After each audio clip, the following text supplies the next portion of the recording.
lóòótọ́ kábíyèsí olórílẹ̀ ti Orílẹ̀ Ifọ̀ mi ò fẹ́ sọ ìlànà tí wọ́n gbà dépò ṣùgbọ́n mo mọ̀ yìí pé orí àpèrè àwọn bàbá wọn ni wọ́n wà wọ́n sì ṣiṣẹ́ ọlọ́pàá rí bóyá oyè ọba tí wọ́n fẹ́ bọ́ síbẹ̀ ló jẹ́ kí wọ́n kúrò nínú iṣẹ́ ọlọ́pàá nígbà tí wọ́n wà ní ipò oyè inspector bí sergeant sì ní àpè. aláìlúwà tí èmi pẹ̀lú angel tí mo ti rí wọn rí bí ẹ̀ẹ̀mejì ẹ̀mẹ́ta ni bẹ́ẹ̀ni gan bá mú báírò láti kọ nípa àwọn ilé àkún mi ò ní sọ ìhà tí ìyẹn lè kọ sí mi àtàwọn oníròyìn míì tí wọ́n bá ti rí kábíyèsí ire ni sí nìsọ ni lọ́jọ́. bàbá wa kábíyèsí bá mi aláké bá lọ síbi ọmọdé àgbà ẹ kò báwo ni kankan ìwọ òkú wá sí. bá mi máa ń fún mi lówó pounds àwọn ni wọ́n kọ́kọ́ fún mi lówó kan tí mo rórí òyìnbó ń bẹ̀ orí òyìnbó rẹ̀ wọ́n ní ti pín ní àṣewó ńlá ní gbà mo dé tòkù ni mo tó gba owó náírà láàpò. bẹ́ẹ̀ bá dọ́dọ̀ kábíyèsí olú ọ̀pọ̀ bá dá oko ọba fẹ́ràn ńlá jiyàn bàbá ò ní fẹ́ kẹ́ ẹ lọ bẹ́ẹ̀ dọ́dọ̀ olóòtúre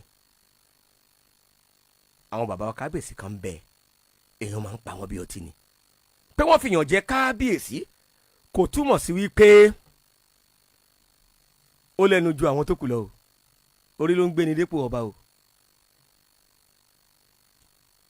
orí ló ń gbé ni dépò ọba o kò mí ń pe gbogbo nǹkan lọ́ba lè ṣe o bí ò bá jẹ́ bẹ́ẹ̀ ni wọ́n ṣe ń gbé àwọn ọba wá síwájú àwọn mélòdù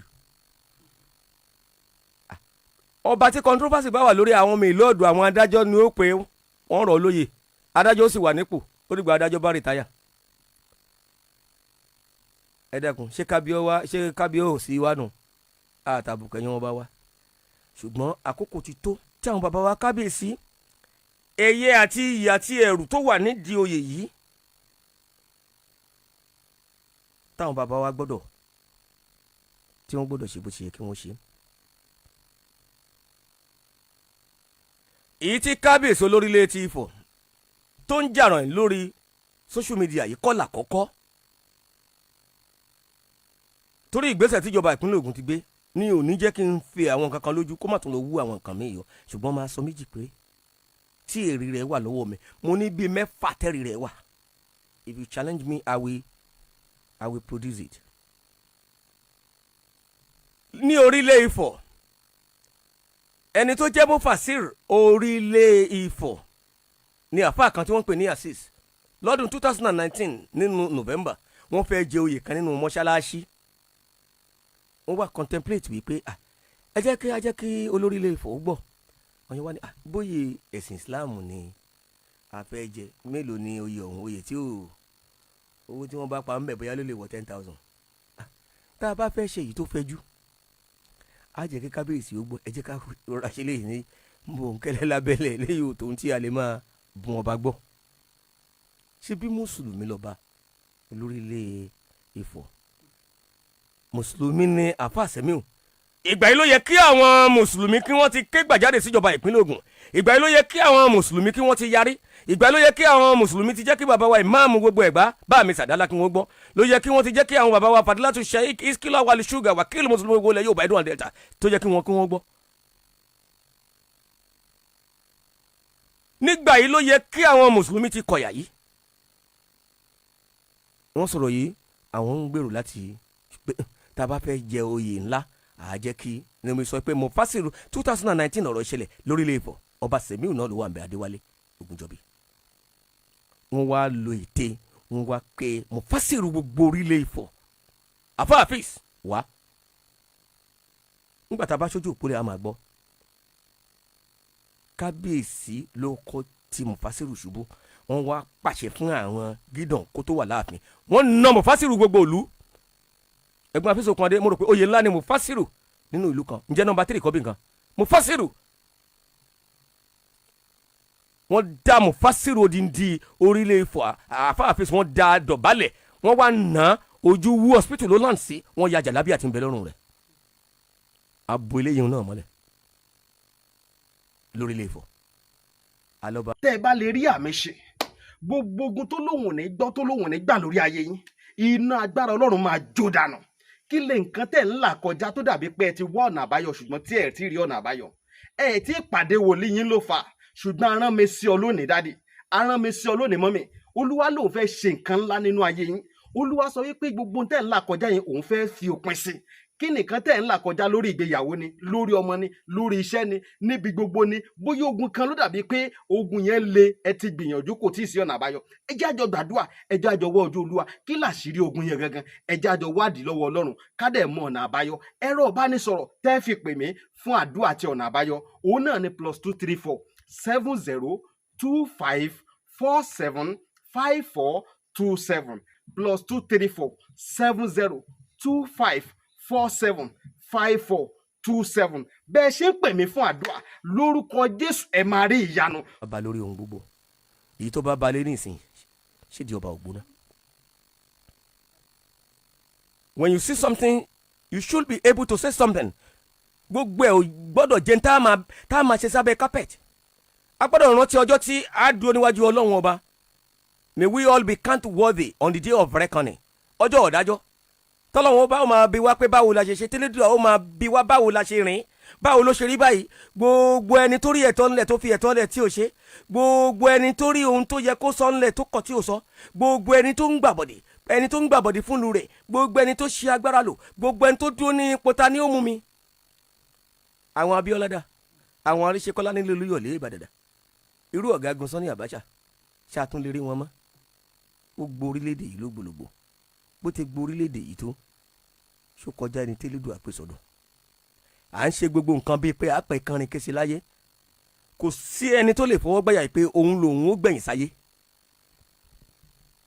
Àtijọ́ tí ìyá mi tí mo ti gbọ́ gbólóhùn lẹ́nu ìyá mi mo ti múlẹ̀ ayé bíntín. Alábi ẹ̀sẹ̀ nílé fọwọ́ gbáyà kó rè má gbẹ̀yìn sáyé.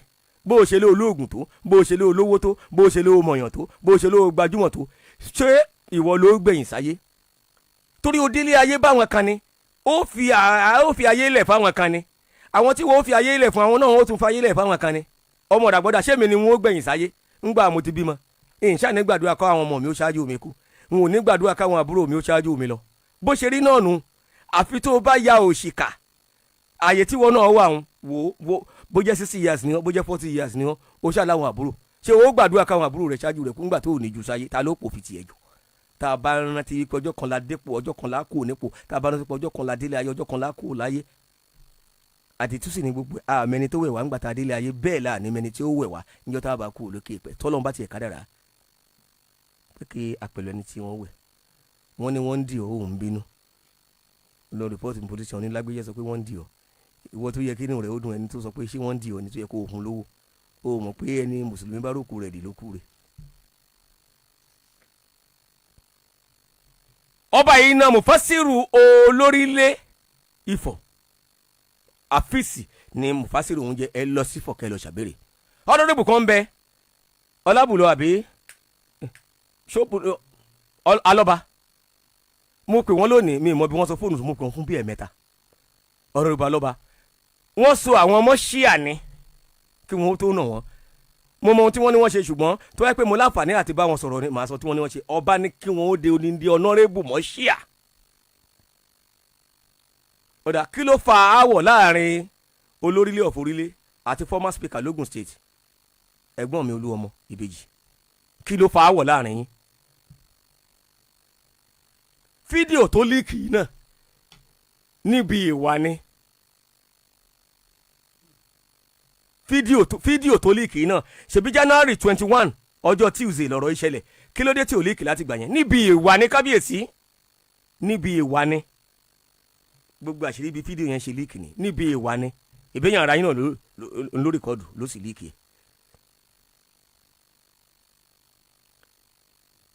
Yàtọ̀ sí eléyìí, gbogbo ẹ̀yin tó Orílẹ̀ Ifọ̀ tẹ́ bá láǹfààní àti pè lálẹ́ òní, ṣé kábíyèsí ò ti pe pásítọ̀ kan wá sàpínrí tí wọ́n na pásítọ̀ náà?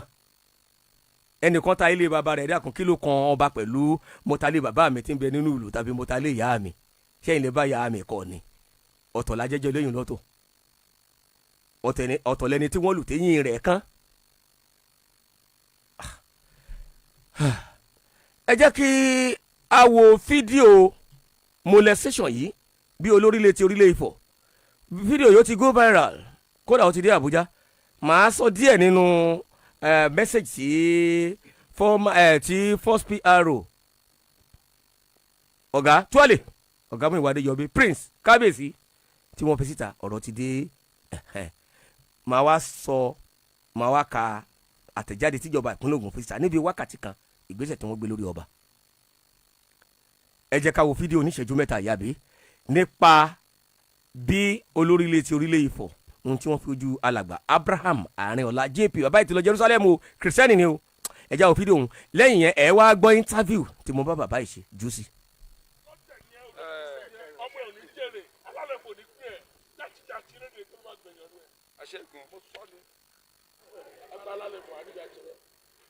oníkèrè ọmọ oníkèrè aya wọn bá tọrọ jẹ ní wọn bá tọrọ mu àbúrò ẹ àpọmọ ẹ wọn náà máa rọ lọ́wọ́ wọn bá fọ lójú wọn bá fọ lójú. ọba ló ń ṣépè ń orí adé èmi ò mọ bí ọba ti ń ṣépè o bàbá wa lákẹ́ bàbá mi ògúnkẹ́nu adélòtọ̀ rẹ̀ gbádùn bàbá ò ní ká má gbélu o ọba ó mọ̀ ṣe o. má bèè lọ́wọ́ rẹ̀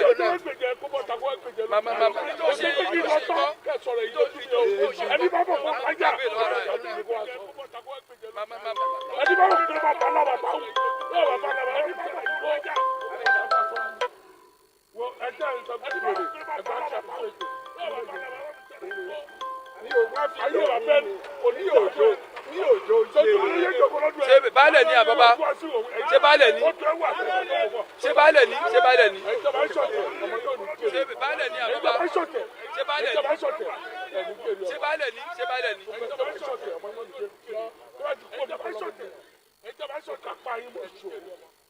àti fọlẹ́ àti gbogbo ọwọ́ mi tó ẹ lọ bọ́dí sọ̀rọ̀ kẹ́ lọ sọ sọtọ́ níjọ́ kí náà tó bá bá ṣe. tẹ́ ẹ bá lè rí àmì ṣe gbogbo ogun tó lóhùn ní gbọ́ tó lóhùn ní gbà lórí ayé yín iná agbára Ọlọ́run máa jó dànù kí lè nǹkan tẹ̀ ń là kọjá tó dàbí pé ẹ ti wá ọ̀nà àbáyọ ṣùgbọ́n tí ẹ ti rí ọ̀nà àbáyọ ẹ ti pàdé wòlíì yín ló fà ṣùgbọ́n arán mi sí ọ lónìí dádì arán mi sí ọ lónìí mọ́mì Olúwa lòun fẹ́ ṣe nǹkan ńlá nínú ayé yín Olúwa sọ wípé gbogbo tẹ́ ń là kọjá yẹn òun fẹ́ fi òpin sí kí nìkan tẹ́ ń là kọjá lórí ìgbéyàwó ni lórí ọmọ ni lórí iṣẹ́ ni níbi gbogbo ni bóyá ogun kan ló dàbí pé ogun yẹn le ẹ ti gbìyànjú kò tí ì sí ọ̀nà àbáyọ ẹ jẹ́ àjọ gbàdúrà ẹ jẹ́ àjọ wá ojú Olúwa kí làṣírí ogun yẹn gangan ẹ jẹ́ àjọ wádìí lọ́wọ́ Ọlọ́run ká dẹ̀ mọ ọ̀nà àbáyọ ẹ̀rọ ìbánisọ̀rọ̀ tẹ́ fi pè mí fún àdúrà àti ọ̀nà àbáyọ òun náà ni +234 70 25 47 5427 +234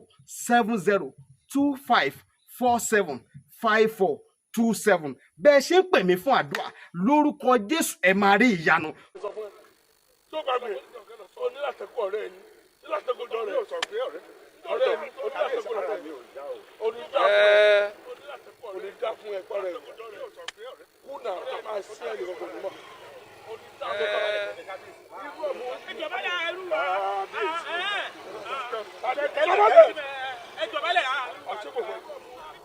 ṣe é gbọ́ gbólóhùn ẹnìkan gbá bàbá 73-year-old ní alàgbà Abraham Arinola kìrìsìtẹ́nì ni o